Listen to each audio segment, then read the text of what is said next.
Hi hello namaste welcome to RK communication city news. నేను మీ శివప్రసాద్. మనం ఇప్పుడు తాడేపల్లిగూడెం గ్రామ దేవత బలుసులమ్మ ఆలయంలో ఉన్నాం. బలుసులమ్మ ఆలయంలో దసరా మహోత్సవాల సందర్భంగా రెండవ రోజు మహిళలతో తాడేపల్లిగూడెం నియోజకవర్గంలోని మహిళలతోటి సామూహిక కుంకుమ పూజ కార్యక్రమం అయితే ఘనంగా నిర్వహిస్తున్నారు. వందల మంది మహిళలు అయితే ఈ పూజల్లో పాల్గొంటున్నారు. మనతో పాటు ఆలయ నిర్వాహకులు శ్రీరంగం అంజుబాబు ఉన్నారు. అసలు ఈ ఏర్పాట్లు ఎలా ఉన్నాయి, అసలు ఈరోజు జరిగే కార్యక్రమాలను ఆయన అడిగి తెలుసుకునే ప్రయత్నం చేద్దాం. చెప్పండి, అసలు ఈ రోజు జరిగే కార్యక్రమాలు. జై బొల్సులమ్మ దేవి అన్నమ.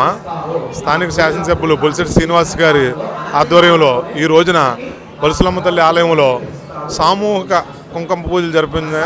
అష్టలక్ష్మి అమ్మవారిని ఆవాహన చేసి అందరికీ కూడా సుఖ సంతోషాలు ఆరోగ్యాలు అన్నీ కలగజేయాలని సమూహంగా సుమారు 2000 మందితోటి కుంకుమ పూజలు జరిపించబడింది.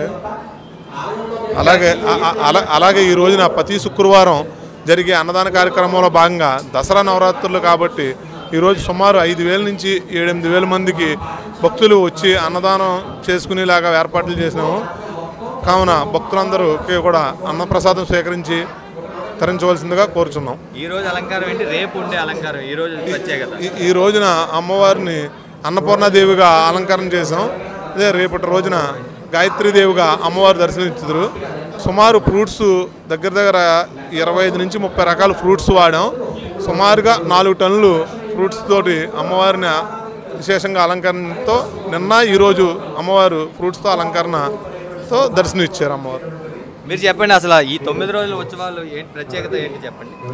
తాడేపల్లిగూడెం గ్రామదేవత ఈ పట్టణ ఇలవేలిపోయినటువంటి శ్రీ శ్రీ శ్రీ బొలుసులమ్మ వారి దసరా మహోత్సవాలు మన ప్రీతం శాసనసభ్యులు బొలిశెట్టి శ్రీనివాస్ గారి నేతృత్వంలో మా ఆలయ నిర్వాహకులు ఆలయ చైర్మన్ శ్రీరంగం రామాంజనేయులు గారి సౌజన్యంతో ఇంత పెద్ద ఎత్తున ఈ 10 రోజులు కూడా అనేక రకమైనటువంటి కార్యక్రమాలు నిర్వహించడంతో పాటు మాకున్న ప్రత్యేకత ఏంటంటే ఈ గుడి మేము ఇక్కడ కొత్త నూతనాలయం నిర్మించి దగ్గర 2017 నుంచి కూడా ఇక్కడ ప్రతి దశమి రోజుల్లో కూడా రోజుకొక అలంకరణతో ఆలయాన్ని ముస్తాబు చేయడం అనేది మాకు ఆనవాయితీగా వస్తుంది.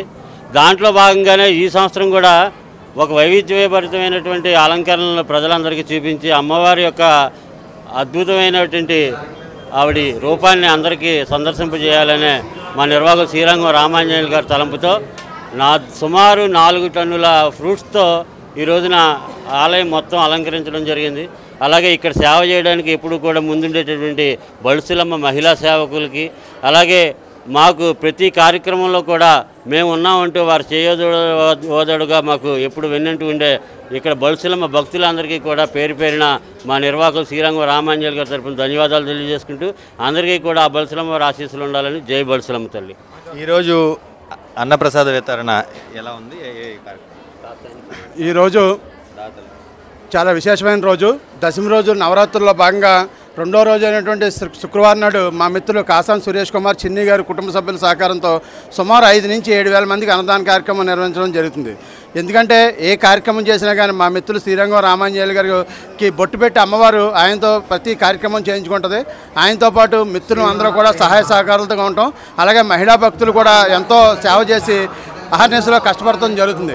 దీనికి తాడేపల్లిగూడెం పట్టణ భక్తులు కానీ తాడేపల్లిగూడెం శాసనసభ్యులు శ్రీ బొలిశెట్టి శ్రీనివాస్ గారి యొక్క సహాయ సహకారాలు ఆశీస్సులు మా మిత్రులు రామాంజనేయులకి ఎప్పుడూ ఉంటాయని మనస్ఫూర్తిగా తెలియజేసుకుంటున్నాం. అదే నిర్వాహకులు చెబుతున్నమాట. ఈరోజు అయితే కాశీ అన్నపూర్ణాదేవి అలంకారంలో 4000 కేజీల ఫ్రూట్స్తో పాటు అలంకరణ జరిగిందని, రేపు గాయత్రి అలంకారం ఉంటుందని, అదే 5000 నుంచి 7000 మంది భక్తులకు ఇక్కడ అన్నప్రసాద వితరణ కూడా జరుగుతుందని చెబుతున్నమాట. చూస్తూనే ఉండండి ఆర్కే కమ్యూనికేషన్ సిటీ న్యూస్.